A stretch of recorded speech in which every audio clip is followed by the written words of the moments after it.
How long have you been intimate with him? I asked, as the chaos swirled around us. Margot stared at me, as tense and on edge as a cat meeting another cat in an alleyway. Her eyes darted here, there, and everywhere. "Why did you hit that man?" she shouted.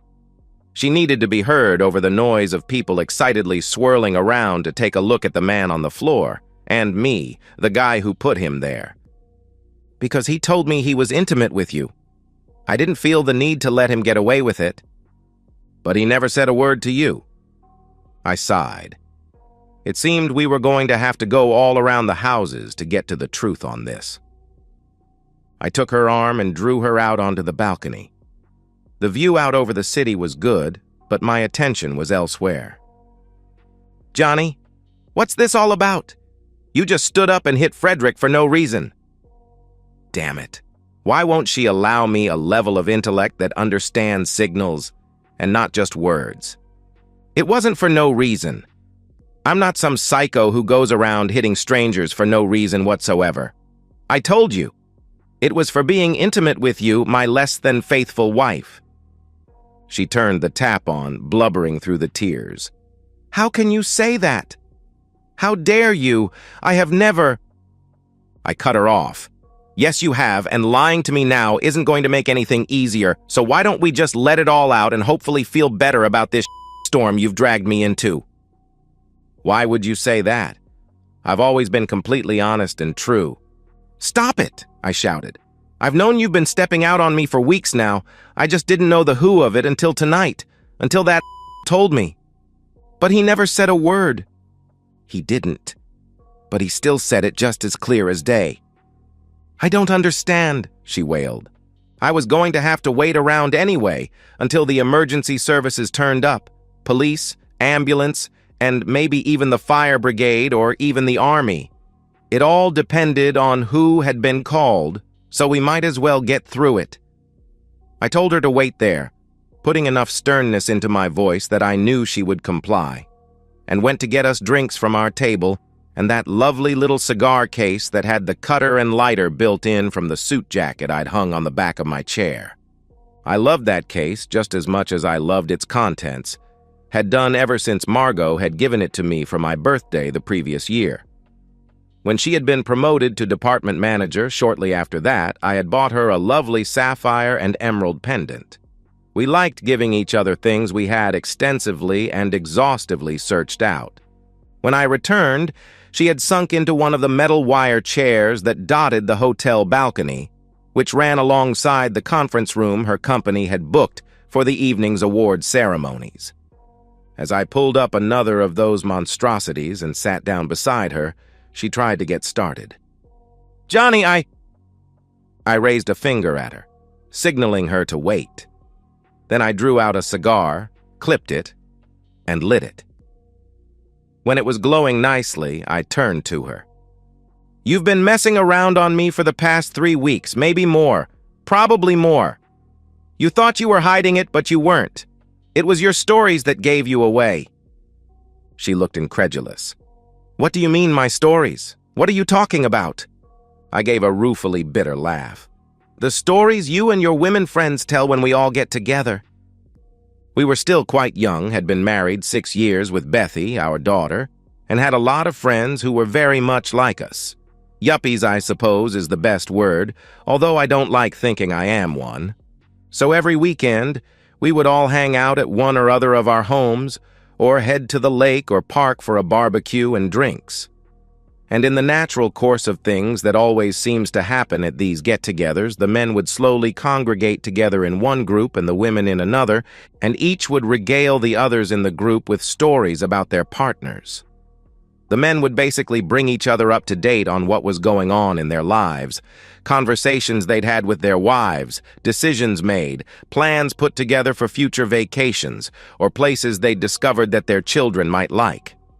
Then the conversation would swing away to business, politics, and, of course, sport, with little byways into remembering when, trying to make each story more interesting or funny than the previous speaker. We all had pretty good senses of humor, and blasts of laughter would foghorn from the men's group at regular intervals.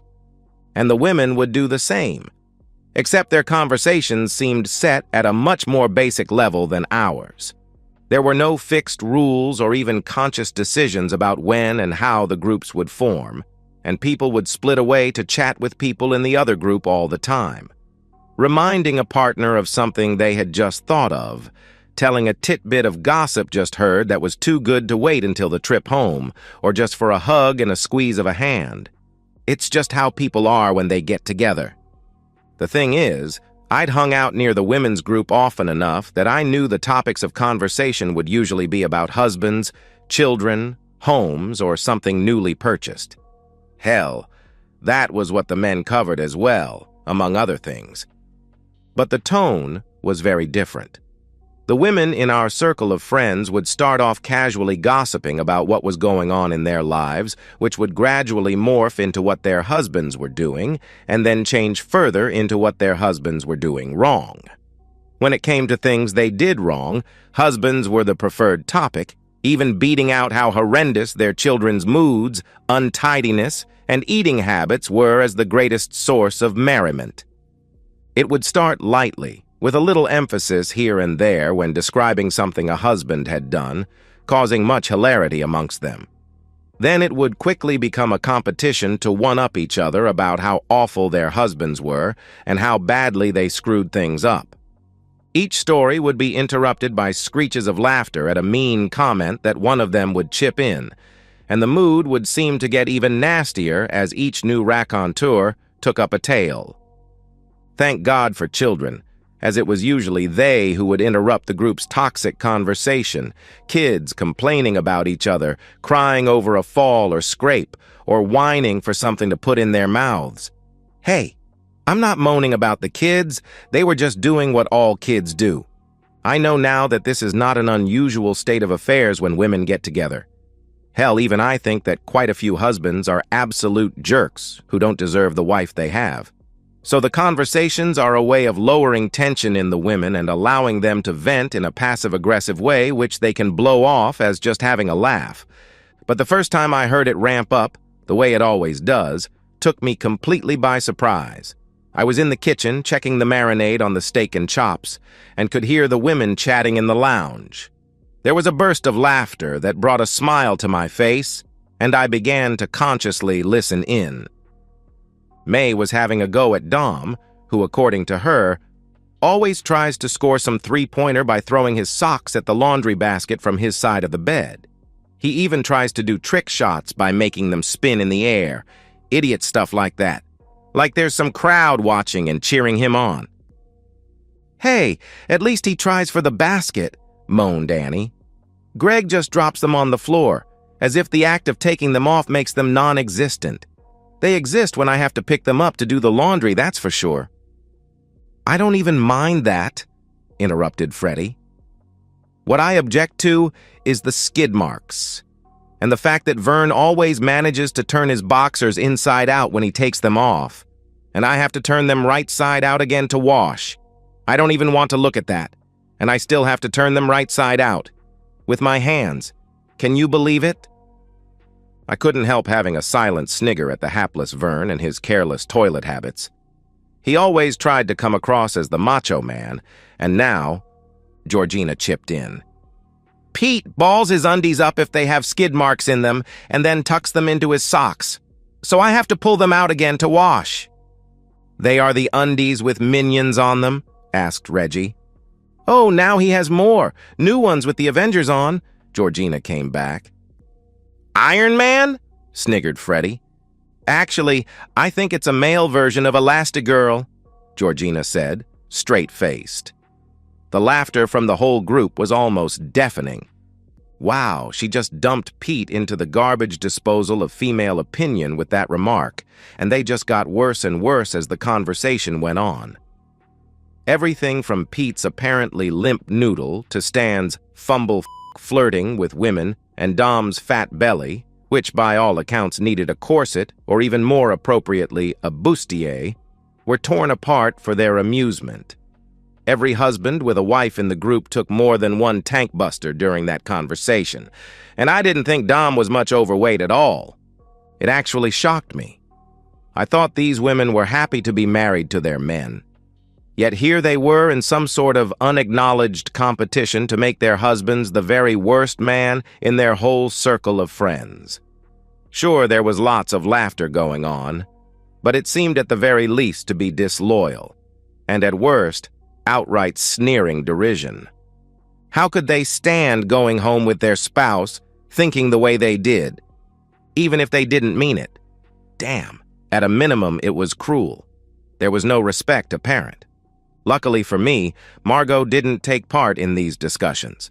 She would dip into it when passing by, but would wave and smile when encouraged to sit in with them. Until 3 weeks ago. We were at Klaus and Ingrid's house, and as I was passing the lounge window, I saw Margot sitting in the group, wine in hand and laughing hard, both puzzled and curious. I entered the house and remained out of sight. There was the normal complaining about the husband's habits and nasty desires, each in turn having to outdo the previous offerings. Then I heard Margot chip in. "Oh, God, I know all about that. The noises that Johnny makes when he flosses his teeth." I heard her make noises as if she was throwing up, sneezing, humming the theme from Frozen, and gargling all at the same time. I felt my face grow heated. "I think that's the noise Vern made when we made love last night," giggled Freddie. "The last true romantic." "Not a chance," laughed Margot. "My husband is way more romantic. When Johnny finishes, it sounds like a vet just stuck his arm up inside a cow without any warning." She giggled loudly. "No smooth talk or dinner, just womb," chortled Annie. "Not even a flower in sight," Margot finished. There was a delighted howl of laughter. I moved on. I didn't want to listen to any more of that. If there's one person who knows how I sound when I finish, it's me. There wasn't a single note of truth in what she just said. When I come, I don't yell or bray or anything the women had come up with. I let out a series of long, low sighs, as if experiencing an expected pain, like when a doctor carries out an extended check on your sprained knee and it hurts, although you're braced for it. I didn't want to cause a fight in front of our friends, so I stayed cool but not unresponsive for the rest of the day. We got home after a day of wine and sun, and after putting 3-year-old Bethy to bed, just hit the sack and went straight to sleep. But that sound kept echoing in my mind, and it promised to hang about unless I worked it all out. The next day was Monday, so I called Henning Moritz in HR and invited him to lunch on my expense account. Henning was German by birth and was unfortunately true to the largely false caricature of the lack of humor of his nation, but he was very intelligent and, more importantly, had studied psychology at university before going on to major in personnel management. "Ah, I understand. You call on the German about such an emotional wound because you know we are such an emotional people," he said, his voice overly accented after I explained what I had heard. I stared at him blankly. "Yeah, that was a joke," he said after a moment of silence in his normal voice. "Sorry," I said. "I'm used to it. So what do you want me to advise you about?" "I want to ask why women would do that. Why would my wife do that and lie about me?" He chewed his lip and perused the lunch menu. "You know I subscribe to the philosophy of sexual economics." I did. He had explained the theory one evening at a boring work conference. "So in my view, she is joining this group to denigrate husbands for one of 3 reasons. Which one I can't tell without interviewing her, which I presume you don't want me to do." I shook my head. I didn't need her telling the witches' circle about that as well. I would drop to the very bottom of the league table of husbands if she related that. "The first and most obvious is that she feels separated from the group of women in your circle. She feels she needs to reconnect and is willing to throw your reputation to the wolves in order to do that." I nodded. I had already thought about that, but taking into account that we had been having these get-togethers with our group for years, I couldn't see why she would suddenly have that need. "Secondly, you may have wounded her with something you have or haven't done, and this is a passive-aggressive way of getting even with you." I nodded. What man ever knew what women got pissed off about? Until she finally, sometimes after years, revealed the truth about some horrendous crime you had committed. I decided to think about that further and examine my memory about anniversaries, casual remarks I may have made, or worst of all, any frantically vital appointment such as a lunch she had vaguely indicated she might want that I had forgotten to turn up for.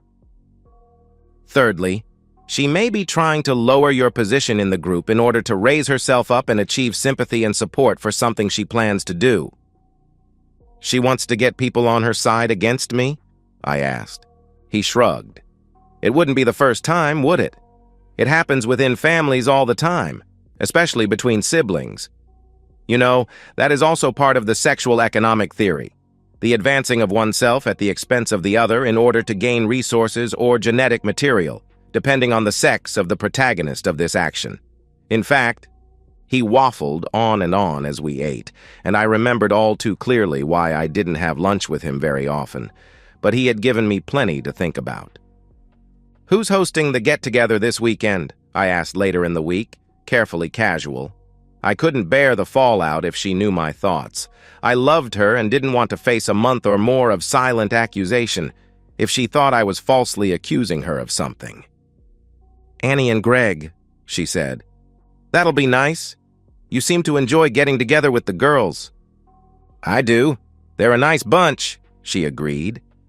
"You seem closer than you have been for a while." "Yes. I don't know why it's taken me so long to relax into their company." I thought about that.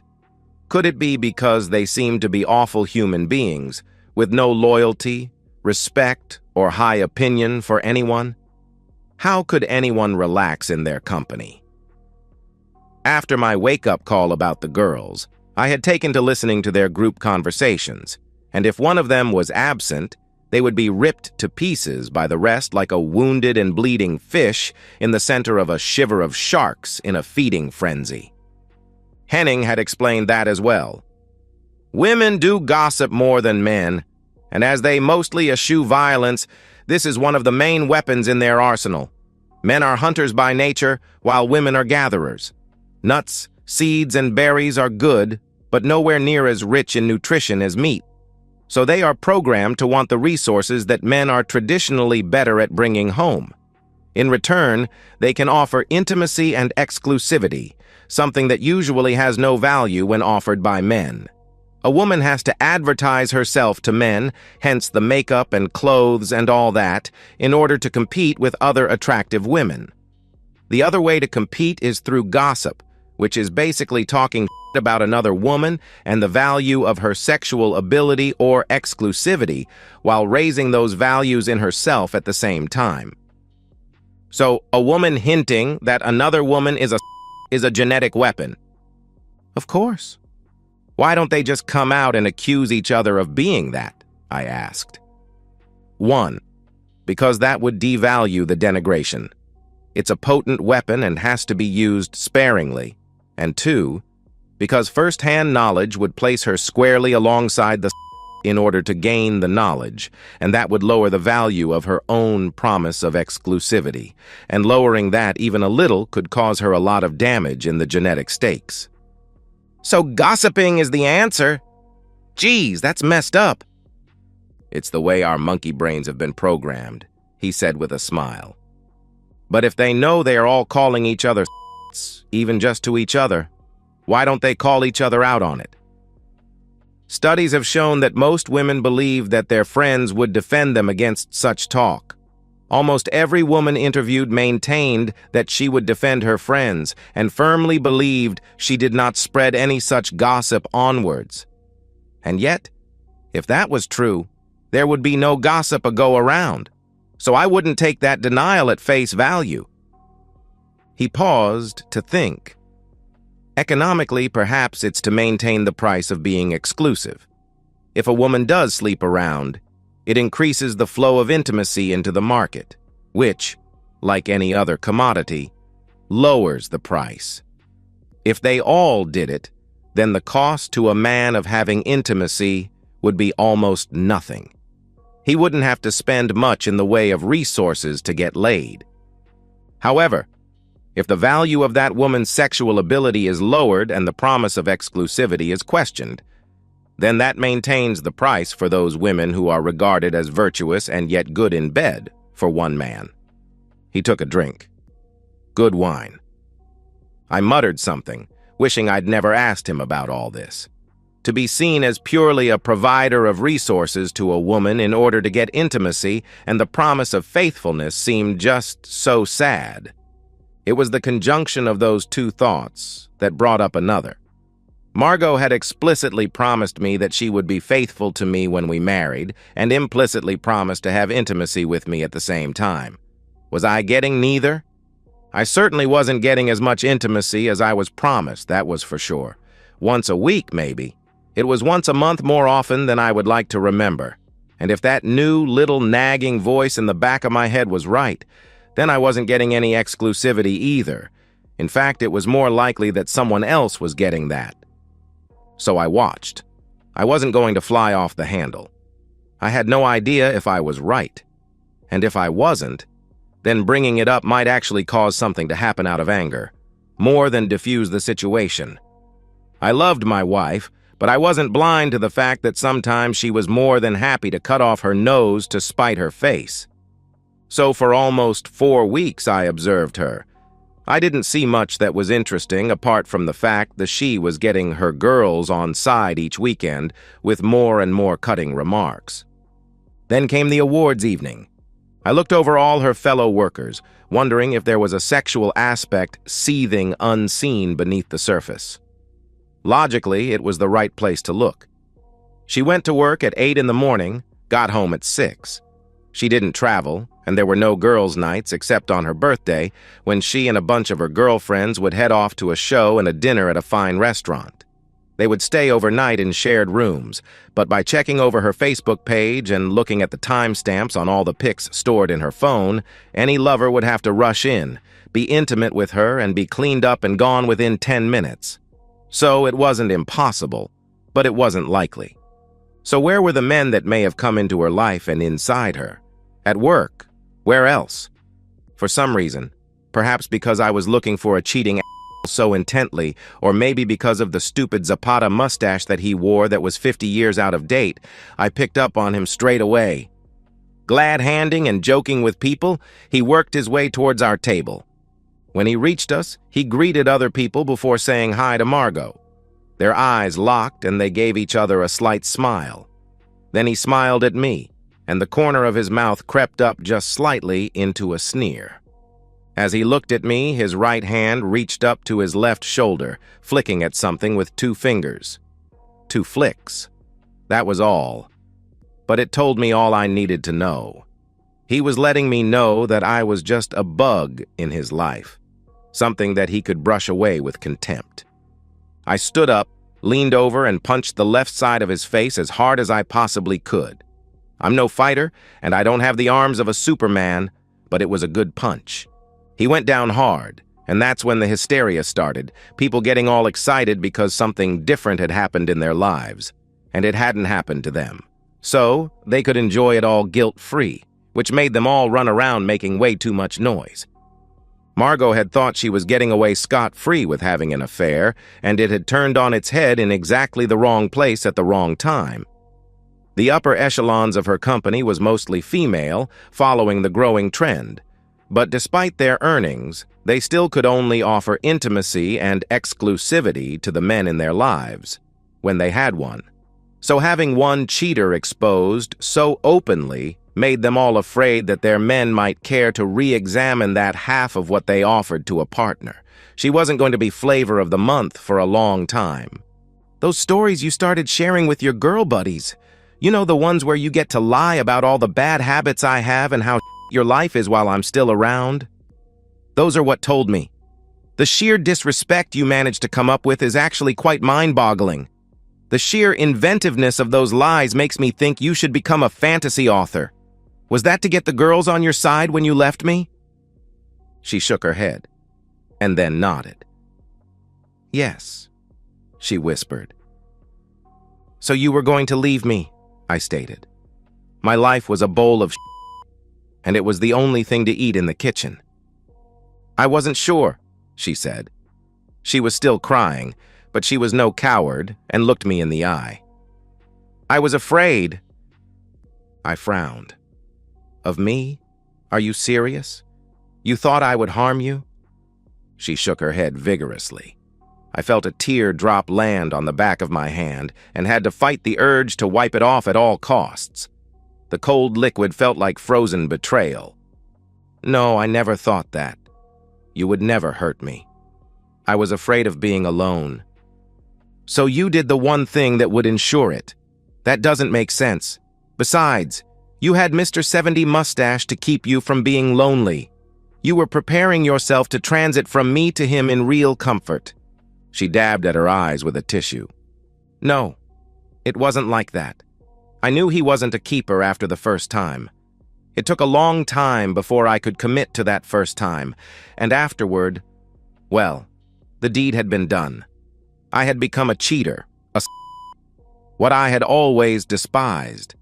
So what did it matter if I kept doing it, even with someone I didn't even like much? I just wanted to get out of being married. I was so tired of having to take 3 people into consideration whenever I wanted to do something. I could never do anything spontaneously anymore. You managed to spontaneously end our marriage, I said, carefully showing no expression. Who was this woman, and what had she done with the gentle, loving girl I had married? Yay for me, she said sadly. Of course, what you could have done is say, Johnny, you're a piss-poor husband, and I don't want to be married to you any longer. I've been to a lawyer, and in 6 months I'll be free to be intimate with Mexican Mustache whenever I want. You could have done that. You didn't have to cheat on me. I told you I was afraid. I wanted to get out, but I was afraid of being alone. Well done, Margot. You don't want me and you don't want him. So you just signed up for immersion therapy. Now you can get over your fears by living it. It will be expensive, but worth it, I suppose. You earn more than me, and you know I'll look after Bethy way better than you anyway.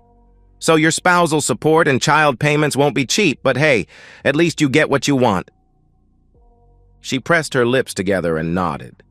And so our marriage ended on that note, while the little voices in my head were shouting that they had to know more. More details. More about who and why and how, when and how many times, and was his Johnson that much bigger? In the end, the voices simply chorused that the woman had cheated. There should at least be more punishment. I had an idea. One demand I will make. You go to our friends and you tell them that everything you said about me was bullshit and you were lying to make yourself some sort of martyr when you moved out, okay? I can do that, she sighed.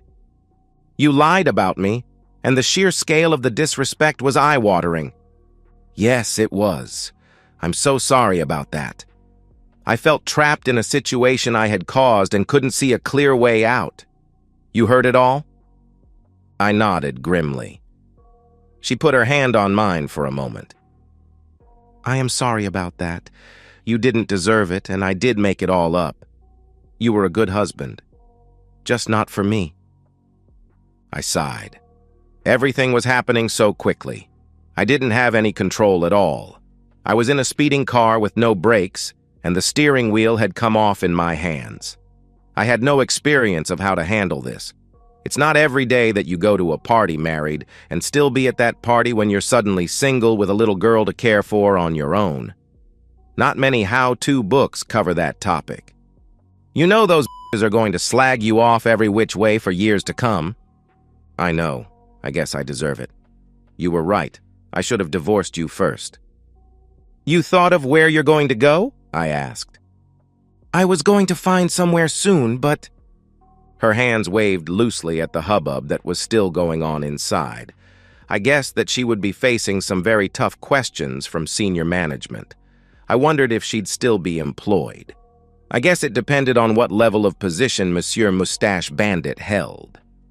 Jesus, Margot, how did you let it all get to this? What happened to the girl I married? She was smart and knew exactly what she wanted, as well as being beautiful and kind, loyal and in love with me. Where did she go? She actually thought about that for a while.